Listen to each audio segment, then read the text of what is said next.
Na format ya Sika, il y a M23, Azaria se retrouve avec les M23. Les partenaires de Kabila. Les partenaires de Paul Kagame. Azaria c'était intouchable dans encore le mollet.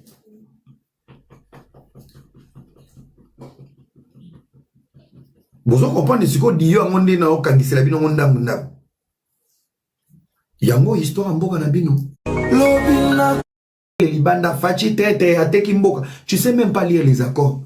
So bazu mabele ba pesi ba américain. Qui ne connaît pas que après Nzambe na mokili, c'est les américains. Yon motinda Tshisekedi na guerre. A déclaré kaka guerre. Bino boza na carte d'identité. Kabila tiki armée. Est-ce que vous savez tous les illettrés sont dans l'armée congolaise et la police? Et tous les intellectuels bazaba cambistes. On vous a affaibli jusqu'à la moelle épinière. Personne ne peut réfléchir pour dire que devons-nous faire pour armer Mata. Yo vandi non la poto. Armer Mobimba kaka bi film. Mais parce que c'est des jeunes sans avenir.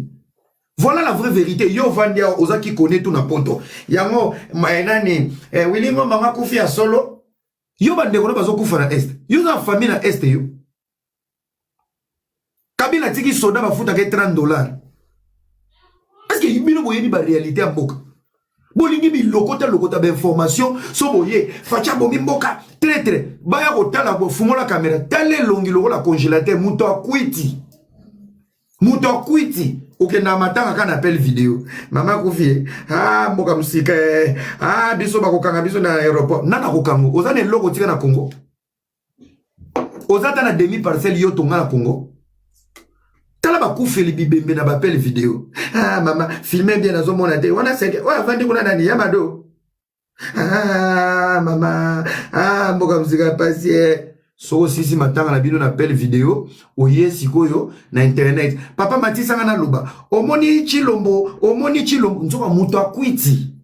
Bato ba Amsterdam. Bato ba 8.8 na poto.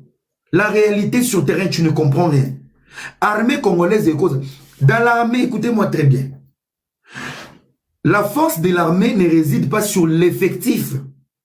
Mais la force de l'armée réside sur la qualité. Yabato bazoya armée. Yozozo il est à tangati. So PC drone, à gérer drone de. So PC carte. Là on est ici, à Oisa Sake, Bukavu Yango, Bléo Isa Mai. So PC il est très ensemble. Vous avez pris les délinquants, la jeunesse du désespoir, bon memi bango na armée. Ba intellectuel bo pimeli bango misala ba koma ba kambiste. Allez ba tata nyonso il fallait ba kufa na ba maladi ba ke na parlement ba ke na sénat. Allez diaspora ya zoba, on vous manipule. Armée pour comme makasi, il faut des intellectuels ba intégrer armée. Un ingénieur de l'ISTA ba ofute $8,000 à une armée. Ce qui tolki walke quoi ina mai, il a la possibilité en étant ingénieur électronicien à réparer. Un géographe ayebi géographie, ayebi ke awiza zamba, oiza mai, toza place des techniciens. Là aujourd'hui la guerre est technologique. Il faut des techniciens. Il faut bana ISTA ba intégrer armée. Au prix de quel salaire?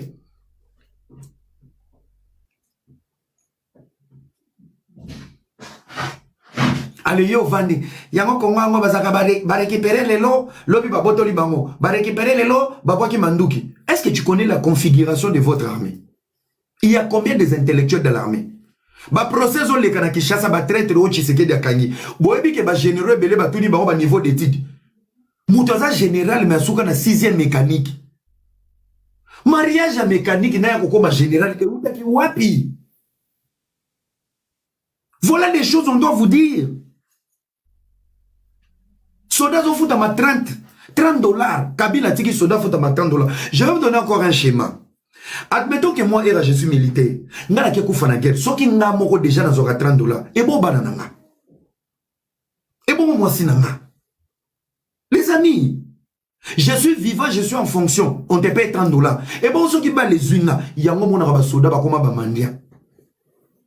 Comment changer cette situation? Voilà le rôle de la diaspora. Comment réfléchir? Ozana masolo baluba, ozana masolo fachate kimboka, l'histoire de ton pays, tu ne connais rien. Même quand t'as pas ma RDC, son appel Sibino, si 10 personnes na poto, son a vendu Sibino, awa, 10. Papier nabic, dessiné carte à Congo, Kabola, ma province, oyebité.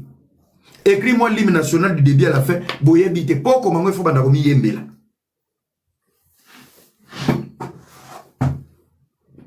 allez on va nous vendre na plateau ozo kana ni Pierrot Louar. Ah Pierrot Lobaki, Kingana Lobaki, Kingane Kendeki. Le lot job comment les là. Le nombre de morts qui sont à l'est. On doit aller au dialogue. Quel dialogue? Chantage, on ne négocie pas avec du chantage. Point. C'est ça la vraie politique. Bien en ce qu'on a dit, Sabino, que dialogue et aux alatés, pour l'année. Bakoïsa Bukavu. Ce n'est pas l'armée congolaise qui était faible. Ezaki repli stratégique. Par qui? Les produits du brassage et de mixage. Botika bisoto poussa na tokota. Na pesa bino schéma mususu. Boyebi tango ba Rwandais bakoti Goma. Boyoka nga bien. Bana poto boyoka nga bien. Ba Rwandais tango bakoti Goma, boyoka histoire. Ba Congolais o bazaki ba traité. Bazwa mituka nyonso. Bakenda ko tandango liboso ya hôtel Serena Hotel. Imaginez-vous. Ba militaire bakimi batiki ba voiture nyonso na ba carburant plein na ba contact en place. Ba Rwandais bakuta tout était prêt. Bakuti ba arme normale. Bakuti mituka etandani bo. Donc ça a été planifié. Donc botiki la biso mituka liboso Serena tant tozokoma. Donc ngai nazo kima na guerre. Pour déstabiliser bino na olongo la contact. Batika ba contact consigne. Goma n'est pas tombé parce que Tshisekedi est faible. Louvounou. Bukavu n'était pas tombé parce que l'armée congolaise était faible. Louvounou. Il y a eu des traîtres au basala qui remise et reprise. Bisoto longwe, binobo vanda. Comme ça, Kinshasa ba royoka. Et maintenant, Kagame s'est servi de Goma et Bukavu pour faire quoi? Le rôle de Nanga. Nanga doit mourir. Boto nanga pona nini? Nanga il faut koufa. Il y a toujours eu un projet au Congo et il y a un monde entier. Projet balkanisation. Et Nanga a voulu goûter. Faire goûter cette réalité. Donc, on est qui M23, mais c'est Kagame qui contrôle Bukavu et Goma.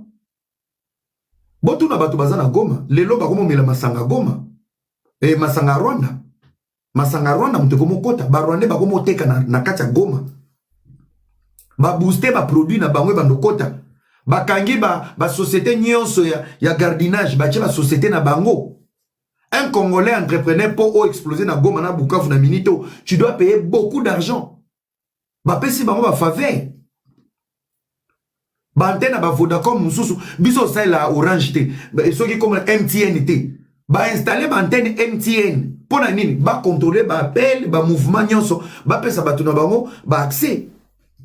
Et pendant ce temps là yo vandi non na poto. Somoni boke chukoto landie il dit des bêtises. Ozoyoka, mais la réalité, bon voyage à répéter, bon tout na biso. Voilà la vraie réalité. Nanga a se proposé comme Azala archibishop, il y a balkanisation. Il y a balkanisation. Nous traversons la balkanisation. Balkanisation Zani. Si Kinshasa n'a pas la main sur Goma et Bukavu, qui a la main sur Goma? C'est Nanga. Nanga Zani. Azanani. Azananini. C'est Kagame. C'est Kagame. Si on est titi pour Daï, les prochains c'est qui? C'est Nanga. Mais dans un message, mon robot est là parti. Au nom de la nation, dans un message, mon je pense que Nazi sont qui n'a beaucoup de autorité. Dans un peu sabino ba idée belé, mais peut-être besoin mon nanga mon amuke, mon taba désordre, ba polémique, mais na ina sabino lo mon. Beaucoup de la parti. La guerre de l'Est, ça fait plus de 30 ans. Tozo Sibir guerre. Son Excellence, Monsieur le Président de la République. Place au Vandi na minute oyo. Na mutu na yo. Kolota Goma te kolota Bukavu te. Na mutu na yo.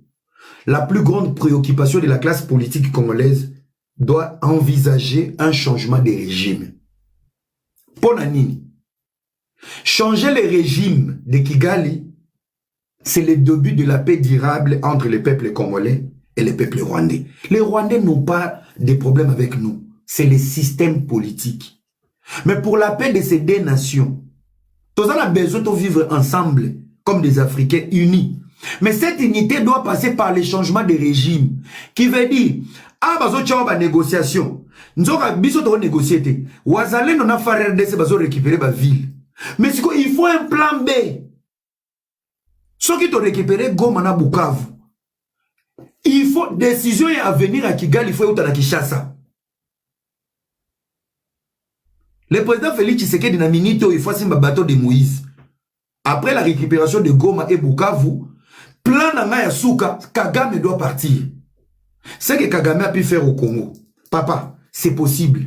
Pour se récupérer Goma na Bukavu, on fait quoi? Tu créer ce qu'on va créer un 23 Lukuta. Tu créer ce qu'on FDLR ya Lukuta pe ya ba Congolais, tu tindiki ba ba bima Congo ba kende kuna ba potana. Mais ça sera nous par procuration. Kagame doit partir. Le monde entier nous a regardé 30 ans silencieusement comme ça. N'a pas encore américain. Oh, nous sommes les frontière à Congo et Talibisonani. Inviter les Américains, c'est demander une sécurité indirectement. Pourquoi? Américains déjà. Bokanga ki mwana ya malanga oyo. Oba ya ki film ya cowboy, ya tortue ninja. Bokanga ki mwana na asalani. Ake samba aux États-Unis. Procès n'est pas facilité. Bon, là, on a une vidéo, on a TikTok. Et ça, TikTok, ils ont TikTok à Kala. Petit, on a un procès. À Rosamba, aux États-Unis, à Beta Bolo, aux États-Unis. Bon, pourquoi on a noté? Là où il y a les Américains, il y a la sécurité. Bon, on dit que dans le monde américain, l'Iwan a yé et Zara choc. Bon, on a même cas des policiers, Bakoufi, Bousati, Pena, gouvernement, bon, mettez les baza choqués. Américains après Nzambe Isaïe, Aïbi valeur à Vidaï. Alors, ce qui est dans la logique et simbité. La meilleure diplomatie, c'est quoi? Les Américains venaient exploiter. Est-ce que Baroya pour exploiter? Bah, déjà, zone où va si Baroya zone de guerre. Zone va si Baroya zone de guerre. Qu'est-ce qu'ils vont faire? Ils vont maintenant prendre des partenariats paramilitaires. Na Russie, ils allons la Wagner. Wagner, Wana, baza commandé par l'armée russe et le gouvernement russe. Mais il faut qu'on détache bango parce que bakoki ko sala ba dégâts ou ekoki ko attraper comme un gouvernement dans une crise. Yango moni la RDC est misée na ba Joana. Ba black soki ba black water so black water wana. Ya monsieur Eric. Bango tango bakoya neti les sociétés américaines les alawapi. Awa bazu contrôle wana. Bah s'associer na gouvernement congolais, bah bandi ko instaurer paix. C'est une stratégie. Si Tshisekedi ne fait pas ça, tous les intellectuels Bokima, qui a besoin d'aller dans l'armée aujourd'hui? Personne. Alors on vous crée des contrats pour vous trouver la paix. Ateki mboka, ateki sous-sol. Tata noza na Congo okende armée, yoza na mwana okende armée. On envisage même des idées topé ça taba américain partout. Est-ce que basi ba yiba sous-sol mobimba bakenamo? Et on fait des choses pour votre bénéfice. Et il y a encore des aberrants ici dans la diaspora qui vont vous manipuler de la bêtise, dans des conneries.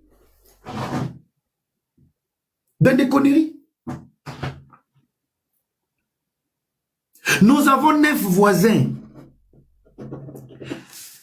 9 voisins veut dire 9 familles provisoires, 9 ennemis demain. Alors, un pays qui a 9 voisins, quelle est la priorité d'un pays qui a 9 voisins? C'est la sécurité. Mais les autres priorités, c'est les églises, les députés et les sénateurs.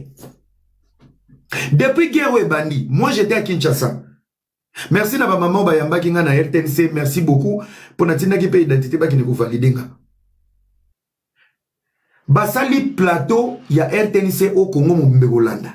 Congolais Téléma. Aucun sénateur Bayaka wana pour aider M. Félix Tshisekedi namo ko booster ko pesa moi ba message d'encouragement na armée Bayaka te. Si ce n'est pas Yves Abdallah eza maman na biswana ba majorité ba to bakenda kuna baza na nomination te pour l'amour du pays. Congolais Téléma, ba Wazalendo courage, ba Kingani courage, FRDC courage. Les députés sont à la maison, salaire est chaque jour, les pays est en guerre. Les sénateurs sont à la maison, banani bazo kenda ba biso sans fonction, Congo, Téléma, Congolais, Banil. Mais lorsque tout va mal au Congo, et maintenant, tant que tu sais que des obunda yemuna armée na ba wazalendo, na ba patriote, les institutions ne l'accompagnent pas, ni le Parlement, ni le Sénat. Parce que non, moni n'a pas groupe ba député, ba sangani ba bi non. Makambo ezole, ba aventure église catholique ezosala. Bah, aventure les autres des autres dans le dialogue. Est-ce qu'il n'y a pas un groupe de députés? Maman Virginie n'a pas essayé de merci beaucoup, maman Yambakinai. Na RTNC. Est-ce qu'il n'y a pas un groupe de députés Bakoki Koya? Non, non, non, trop c'est trop. Et tant que l'obélia peuple, de prendre d'abord la parole pour nous donner d'abord des faits. Yamanga na lobaki boy. Tobo manana bisote. Guerre et senga dépense. Mbongo o bozoli na bo préparer na ngo ba élection. Bo bakisela ngo ba wazalendo, bo bakisela ngo na ba soda baza na formation, bo pesa ngo ba far RDC, bo pesa ngo ba yibu. Mbongo ba élection.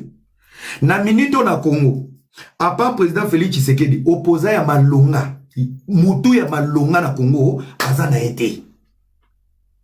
Le Congo est en manque de la jeunesse dans le fonctionnement du pays. Biso pe ton dimi na biso to na biso bana mike fachi. Longo la no élection, zomon élection pesa kuna. Silisa guerre, kanga ba frontière, tchela biso identité, tonga ba prison, banda ko boma batu nyonso ba boma Congo. Laissons la place à la jeunesse. Oza sel papa auto salo confiance lelo. Yamukolo. Voilà la idée point. Oh, il y a la biso idée oh, élection en 2028. Aller aux élections en 2028, c'est de saboter tous les efforts fournis pendant les 2 mandats pour na roya obimisa ndoki ya Congo Kagame na poisa, Kabila na poisa. Cauchemar ya Est, c'est Tshisekedi. Il partira pas. Alors, avant Tshisekedi Akende, nous demandons à tous les Congolais, à l'église catholique, allez supplier Kagame de partir. Pen Afrique centrale, Moutakotangi Sabiso démocratie azate, modèle azate. Toza na ya nenge en face. Sassou dernièrement qui n'est pas dolizi. Bazo episeye ki ba lembiye. Yoka Sassou, nye. Bana dolizi yo. Baza na mabalengi na élection na sali le côté. Kasi lelo na kina inauguré villa na yango yo na piscine comme ofele. Bobeta maboko. O na lingi Congo Brazzaville na lingi dolizi. O villa na ngai piscine za pona bino ofele maboko. Sassou mutamote ya fachi. Museveni nde modèle ya fachi. Toye moko Kagame papa na bino ya mulimo. Nda kote ya fachi. Paul Biya nda kote ya fachi. Oaza na poste élection okyo simi manduki. Ngana ebiso élection ozalate peto bana campagne na poto. Il y aura pas des élections parce que nous avons des problèmes. Congo est un pays mo bondo ko adapter ngote le rôle li papa. Boyoki o amoni aza na poste élection au rejoindre nanga collègue na bino mongo yo asia kufi. Il y aura pas des élections to lobiango. Si c'est les élections votre priorité, c'est que bino ne boni bote ka Congo. Ce qui fait ça cauchemar à Kigali.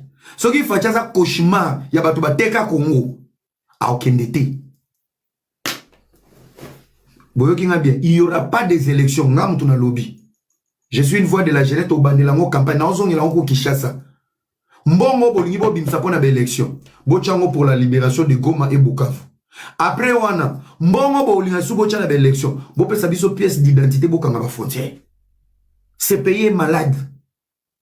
Yozo fungola munongana il y aura les élections. Tu connais combien des étrangers peuvent venir voter? Oebi bozaka combien? Famille no ko bana Kinshasa koko na kena kozwa mbongo na weste na carte d'électeur à moins de 6 ans. Ozo yape to linga élection point barre. Loba mona misu na ngana pa solo ta mbata o ifana beta nanga. Élection ezate. Élection ezate. Mbongo élection bo pesa. Pendere élection ezate ba député bo bongama. Boka nzate soki fachi ba baxele manda ba baxela bino. To bomana parlement na Sénat bo tchela biso comité des sages. Et à la longue, Congo faisons en 11 provinces. Kabila yebaka pourtant comme ça en 26. Et ça qui pour mes gestions, makamwe comme difficile. Congo faisons en 11 provinces. Tokumba ngo le fédéralisme. Les 11 gouverneurs va créer un gouvernement na bango rapport na Kinshasa. Tozong en 11 provinces. Oui, tozong en 11 provinces. Bon, c'est là, tu vas province, c'est belé pour m'accompagner comme compliqué. Non. Tokozong en a 11 provinces. 11 provinces, nous avons la facilité à gérer Mboka comme du fédéralisme. Chaque province est le roi bah État, comme on était à l'époque. Makambezako kende bien. Makambezako kende bien. Chaque province n'a gouvernement nango. C'est plus rapide. C'est plus rapide que professeur comme Belé, gouverneur Belé. Embouteillage comme Belé. Gouverneur professeur, gouverneur intérimaire, gouverneur territorial, gouverneur des moustiquaires, gouverneur des pamplemousses, gouverneur des goudrons. Boni Boyko. Boni Boy. Comité des sages. Oh non, ouais, là, on doit aller au dialogue. Quel dialogue? On va toucher à cette constitution qui a été sur mesure. On va toucher cette constitution. Bino ba nyamulenge bozela ngana za na solution na bombela ba bino na Facebook. Les nyamulenge. Tant au kanga ba frontière. Écoutez-moi très bien. Tant au kanga ba frontière. Vous les nyamulenge là avec les lobbying. Vous dites vous êtes des Congolais. OK, to kanga ba frontière. Bozumi kanda. Vous êtes des Congolais? OK. Délocalisation. Na otinda bino na deux mboka. 60% des nyamulenge je vous envoie au Kasaï. Et le reste, je vous envoie en Équateur. Parce que Botana Moulouba, Obimisana, Nyamou Moulouba. Comme ça, on va finir cette histoire. C'est la meilleure façon, il y a pour dissoudre, moi, petite communauté, on a qui est tellement dangereuse au Congo. Toko Kababi, nous n'a pas de problème. Encore, Louba, Balinga, sexe. Vous, les filles, là, Nyamoulengue, je veux vous envoyer dans les Kasaï, dans les Chikapa. Je vous envoie vers Manon, là-bas, à Kolwezi. Comme ça, tant que créez un kamulo libéré bobani na cancer des seins. Si ko yo lungwa kuna luka ba ndekora ba nyamule to panzabino to ko mabino to bengana bino. On va vous mélanger avec tous les Congolais. Vous pouvez pas vous clamer des Congolais en restant quelque part. Bokanga maka wanate. Si vous êtes des Congolais, comment vous mbeze abino? Toke matadi. Toke matadi. Bokoya matadi, bokomi ba policier na matadi, bokomi ba chauffeur. Mingi faut boki de côté à Kasai na Équateur. Pour bango na bazaso ba meli ba lemu teke ba koma kana ba idée moko ya bien te. Comme ça bokota ba nyamu muluba, ba nyamu ngala, nyamu Kongo, nyamu Kinshasa. Po nyamulenge to lembi nyamulenge le nyamulenge la nyamulenge la nyamulenge. Na obozole la batuti Congolais. Okozwa pena tuti Congolais, tuti muyombe. Tuti muyombe. Tuti mungwaka. Tuti mumbuza. Bazo sai sabino ba jeye. Bachanga ka conseiller Fachine sa Fachine zo souffrir no poye. 3 avions kaka ya Air Congo. Boyebo. Kana Kinshasa wana. Bokobi kate. Neti ngabe na kozo pena difi ya nyamulenge na chebino na bandali. Keso mbapule mayo. Bako sente yo wala seconde. Kope kufi. Ta omona bena mwana oyo papa ba mavanda na lubaki yo moko oti na nyamulenge otali mulenge musika na botaka a pa okomoteka pe mikate wana papa yo moko mi mama nyamulenge de bandal. C'est ça. Et ça va plan. Et ça va plan. Bolingi mboka te boye ba réalité mboka. Notre pays était naïf sabino Congo comme qui jungle. Jusque maintenant makamuna ne zongi en ordre était. Jusque maintenant le mal du Congo est profond. Congo za roi mboka mo ba kanga mona samai. Ba yanke mo ba vandela. Écoutez bien tous ces gens qui disent ouais depuis Tshisekedi aye mboka ezokende mabe. Ngai ba garçon na tika na Congo na piaka ti lelo ba kana piaka. Donc Tshisekedi a lomo le logoté. Bagason na tika ba mandia na époque Kabila ti lelo baza ba mandia babotoli binoni nana ngwaza ki PDG o Tshisekedi ya longoli na ki PDG na. Vous êtes des aventuriers. Les gens qui se plaignent ce sont les mêmes personnes oyo ba yiba ki na Kabila ba installer système na bango ya fonctionnement lelo siko ba timbeli bango ba komi ko reverser bango ba komio ah ya yo dépôt ya kangije maintenant Kabila ozaki na jet. So, bakangi oje na époque Fachi pour nani. Moïbit. Siko wapi peuple oyo, wapi ba jeune bazaki, ba patron époque Kabila, Tshisekedi a komisi ba pauvre. Naza po sa ba jeune wana boya to solo la. Yo loba, tangu Fachi a eu pouvoir, nazaki na 5 millions. Depuis mandane ye na investi 5 millions na et baby. Wapi bango bazaka bango. Les gens qui se plaignent les choses vont mal, ce sont les voleurs d'hier au bazo kanga lelo na ba IGF.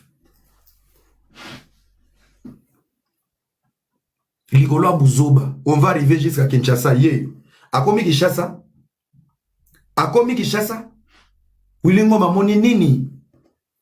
Etikali nanga. Oeza kumunti. Oeza na no premier goût. Sko wilingo amoni nini? Omoni nini?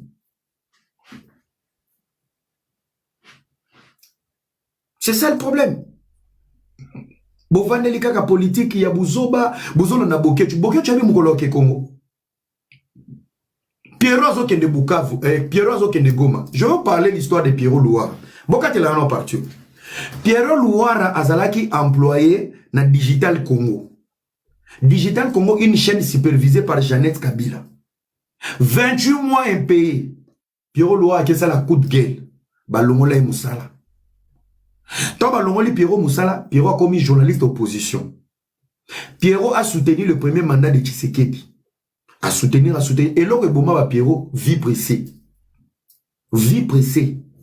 À soutenir mandat Tshisekedi, banini. Tant Tshisekedi a eu beaucoup dit, bakomi ko placer bateau. Soko sunga ki pe bateau. Yaka malembe. Pierrot monte madokudo. Bazo soutenir ngate abandi plateau. Bango bana cop mon loi bato TikTok. Abandi plateau, abanda ko tirer Tshisekedi po babendai. Abani ko tirer, opposition ba Moïse ba eba bendi. Abani ko keni na ben politesse na yeti, ba théâtre na aye ko kima Congo, ake ba Zambia bundi tinenga comment na Belgique. Alors une seule question. Aujourd'hui Pierrot à Goma auprès de Joseph Kabila. Mboka Nianso. Si la sœur du président Jeannette Kabila, elle était incapable de te payer 28 mois dans la chaîne et la télévision, quelle est la confiance que tu donnes à son frère pour les changements du Congo? Ce qui y a dans la chaîne et la télévision à Pamba, voilà l'homme congolais. Vous êtes prêt à tout pour vos intérêts. Au cours de opposition, pour les intérêts. Nana ba mama mususu fayulu la awana poto ba mona de ya fayulu président basi mabala ba fungola makolo. Je vous dis ce qui est vrai. Boyebi muto yembela ka Martin Fayulu seye Martin Fayulu azota mwana Fayulu partout toka Fayulu makambe baby mbala ma bimana zemi alimo akenda wapi Congolais, tu es prêt à t'associer avec des démons et tu oublies les intérêts de tout le monde. Maman Congo, merci beaucoup. Dans la dernière intervention, Maman Congo a dit, oh, Makambe Congo bimana poisa, ennemi na biso ezaka Kagame. Ennemi na biso ezaki tolingaki Kabila kene. Kabila na Kagame basali featuring na M23. C'est que combat na biso, malgré la lingana Félix Tshisekedi te mena minute on a tenga mananu, c'est que Tshisekedi mutazo sauver mboka. Voilà quelqu'un de réfléchi. Na ba combattant nyoso na poto c'est Maman Congo. Voilà quelqu'un de réfléchi. Qui était l'ennemi de la diaspora? Joseph Kabila. Joseph Azanini Alongwa. Joseph Olé Alongwa, token ba principe politique. Va travailler ensemble. Babandi ko travailler ensemble, bino moko na poto. Fachi, détache-toi de Kabila. Détache-toi de Kabila. Ok. À se détacher na Kabila. Rébellion et bandi. Fachi Mouke, c'est Kagame, c'est Rwanda, c'est Kagame. Vérité Obima, les lots te que Kagame, Kabila, Nanga, Willingoma, Basala et Kiri. Mais ba combattant maël ba moni babi oh nzoko ba joba sakane la biso c'est que muto za kutu yako bata masimana c'est Tshisekedi. Yango moni ba mama Kongo bazongi te po balingi Fachi bazongi po na patrie. Là nous parlons de la patrie. Nous parlons de la nation. Il n'y a pas les louba, il n'y a pas les PPRD, il n'y a rien. On parle que de la nation. Devant la nation, est-ce qu'on peut négocier? S'il vous plaît. Prenez même le Congo comme si c'était votre fille. Qui peut négocier devant la dignité de sa fille? C'est ta fille à toi. Tu as les pleins droits de défendre la dignité de ta fille ou de ta mère. Comment tu peux cautionner, négocier? On ne négocie pas une dignité.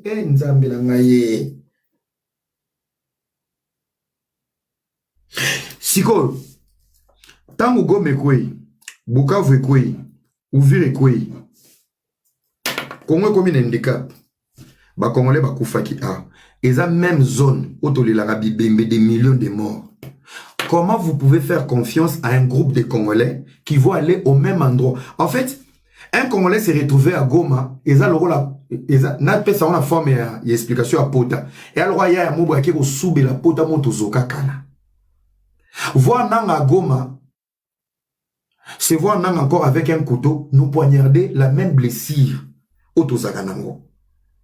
Négocier avec les gens de Goma, c'est de saboter le nombre de morts au Bakoufana Est. Ça veut dire qu'au Est, bayebi yango, Kabila yebi yango, Kagame yebi yango, bango tout bayebi yango. Si nous devons aller au dialogue. Non. Non. Bato ba aussi na dialogue na Kinshasa. Bazana M23, mais balingi ko s'afficher. C'est là où j'étais pas d'accord avec le président de la République. Les gens qui vont te pousser, neti sozu neti basango, na nenga mabete. Na nenga mabete. Ceux qui sont incapables de condamner Kagame. Mais Bozotige, vous savez, nous demandons l'église catholique, nous demandons. À un moment donné, les amis, je vais vous dire pourquoi. Nazan pour ça, Tshisekedi a kindete. Non, plus ça court. À l'ancienne, dans les temps, les terres où ils ont développé, c'est des terres où il y avait la civilisation. C'est là où il y avait des royaumes. Ça veut dire, dans le royaume, le pays s'est construit sur une seule vision, pas la vision des personnes, une seule vision. Congo n'a pas échec autour dans le monde. Congo a une vision. Il y a un ancien président Félix a comme ma vision. Comment il voit les Congo. Parce que si on a cette vision, il faut passer ce temps. Autre chose, 7 ans. Aucun on a même au Congo, il n'y a pas de problème. Il faut aller maintenant sur les résolutions et les besoins. Au Kangimbok. Allez, fais décoller ta vision. À revendre à 15 à 20 ans. À asseoir vision où il y a au monde pour le Congo. À ce moment-là, quand il part, il vous laisse un pays avec une vision. Et c'est à ce moment-là qu'il y aura une continuité. Oh, il y a après. Bah, moi, ah oui, sa vision, il y a qui Congo Congo. Vous continuez sur une vision. Congo, ce que ça m'a dit, vous allez la Congo. Au côté de la Koto, je vais vous donner un exemple de l'URSS. La Russie, dans l'URSS et Kabouani, ils ont échoué pendant la Deuxième Guerre mondiale. Et la guerre froide. Donc, échoué, Mboke Panzani, Bani, Kabouani, Ukraine, Kei, Pologne, Kei, tout. Russie et Zongi. Donc, Zongi Sima. Bayanke mutuba vandaka. Babi non. Humiliation aux yeux. On peut faire marche en arrière pour revenir plus fort dans les années à venir. Tokena manda, il y a vision. Dimitri Poutine. Les lobos comment on aime bien monde. Eh, Tokena ta signer contrat na Russie. Une vision établie. C'est ce qu'il faut faire au Congo.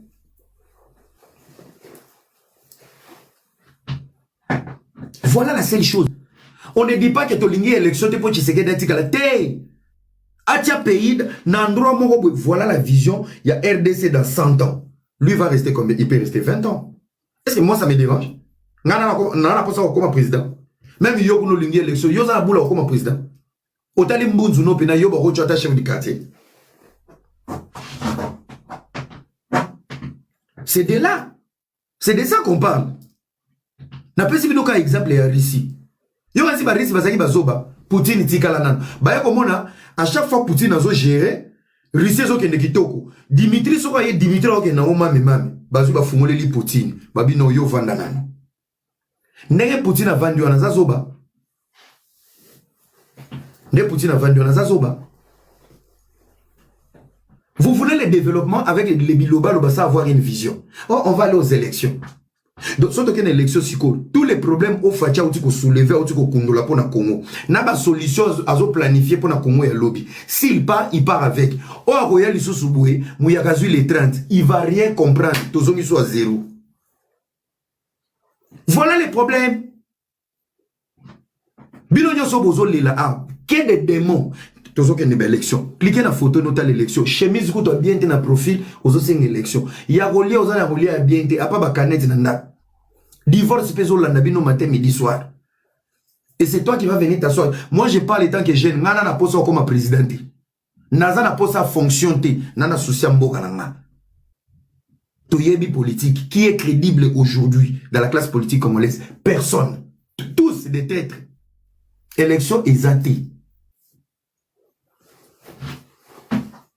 Élection exatée. Parce que tant bon, élection exatée. Niveau de soit bateau.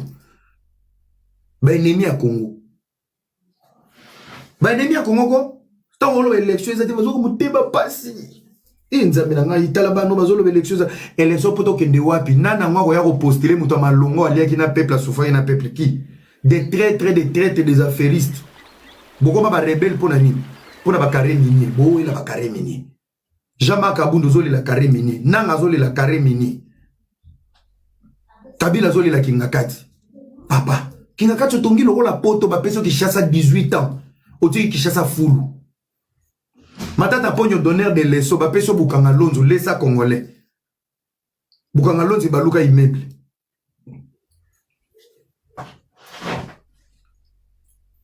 Quand il y a trésor public, bah affilié on a 4 cartes, il y a ma membre peut perdre. Nyon sona IGF alobate, facha mutema malamu. Biloko IGF et Bibi, fallait pena baba nous l'examen penza na TV, intel bazako yibabwe, congolais à mona.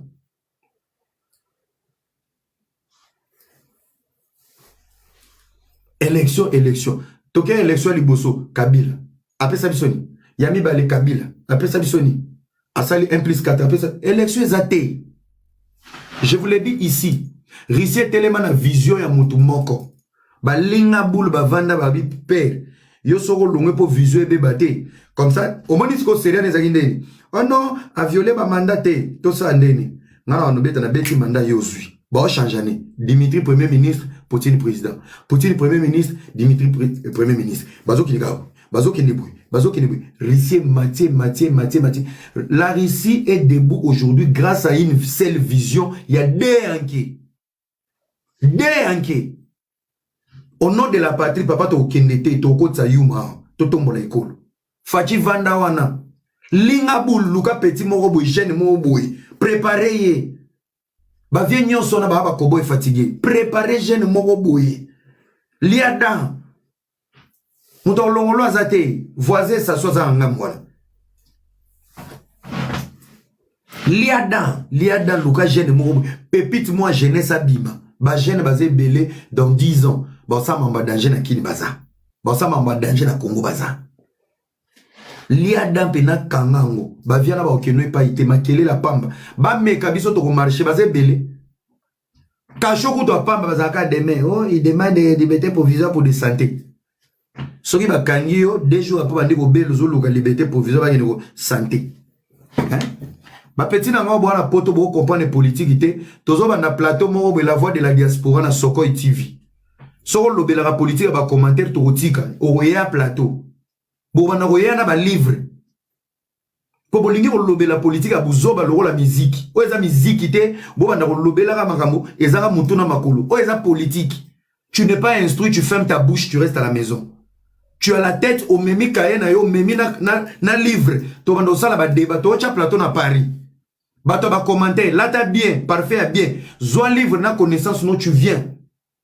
On en a marre d'avoir une diaspora, il y a des jeunes moboué, que terre à terre. Venez montrer aux gens qui sont à Kinshasa quand même, pour qu'ils n'aient pas de botama. Voilà. Toi, tu as vu nos plateaux kuna. Bon, on a tant plateau de Robanda, baroyate. Mais quand on va commenter, Moulouba, Ouliara Mboa, Moulouba, Ozali Boma, tu sais une élection. Yozo c'est une élection à commenter. Viens faire un débat avec tes amis de ta génération. Boya. Na lobby élection ezate, ou amonique élection ezali, aza pose élection. Préparez par argument comme l'anga na privé. La semaine prochaine, je suis à Paris, je vais faire 10 jours avant que Kinshasa. Soro li otondi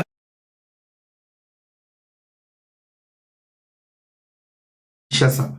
Soro li otondi je te donne rendez-vous. Oyena ba argument na yo, mais sauf qu'il y a une seule condition. Libanda ba mettre baza, soro yena buzoba après mission, ba ko beto ba mbata na matam. Pour ça, on va te gifler. Pour bien vous être capable, on Allemagne, on meliba, au sangisi, whisky, na ombia, au yepe, on va dire que l'obano bouzoba na plateau, soko le kisibiso, ba mette bako beta yo bambata.